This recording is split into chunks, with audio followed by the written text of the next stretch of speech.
യേശുവിനെ കാണാൻ ആഗ്രഹിക്കുന്ന ഒരു സക്കായി.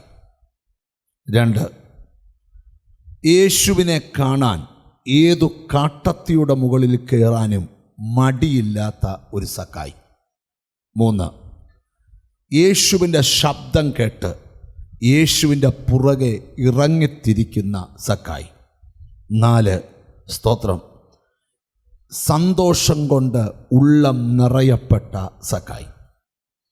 ഇത്രയും എനിക്ക് അനുവദിക്കപ്പെട്ട സമയത്തിനുള്ളിൽ ചില ഭാഗങ്ങൾ വിവരിക്കാൻ ഞാൻ ദൈവകൃപയിൽ ശരണപ്പെടുക.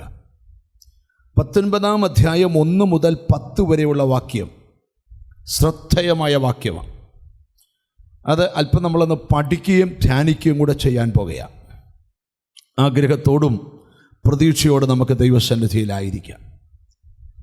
1-ാമത്തെ ഭാഗത്ത് യേശുവിനെ കാണാൻ ആഗ്രഹിക്കുന്ന ഒരു സക്കായി. സ്തോത്രം.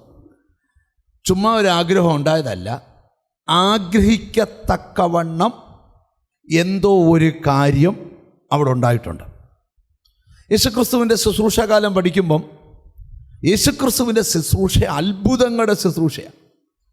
നമ്മൾ പഠിക്കുമ്പം സ്തോത്രം, കണ്ണില്ലാത്തവന് ദൈവം കണ്ണ് കൊടുക്കുന്നു, കാലിൻ്റെ ശേഷി നഷ്ടപ്പെട്ടവന് ദൈവം കാലിൻ്റെ ശേഷി വർദ്ധിപ്പിച്ചു കൊടുക്കുന്നു. സ്തോത്രം, ആരോഗ്യം നഷ്ടപ്പെട്ടവൻ ആരോഗ്യം തിരിച്ചു കൊടുക്കുന്ന, എന്തിന്?